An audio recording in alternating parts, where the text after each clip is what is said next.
Kagyaring papabalo na mo sa inyo pang pag-good vibes sitting a weekend.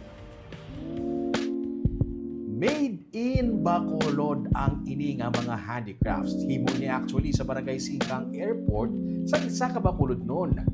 Wala siya makapasar sa board exam sa architecture pero blessing in disguise kay nasuguran niya ang ini nga negosyo kag ang iyang mga produkto ginapang-deliver sa Maldives, sa Mexico, sa US kag sa mga high-end nga mga resort. Ining istorya buwas naton sa tripping ni Romay.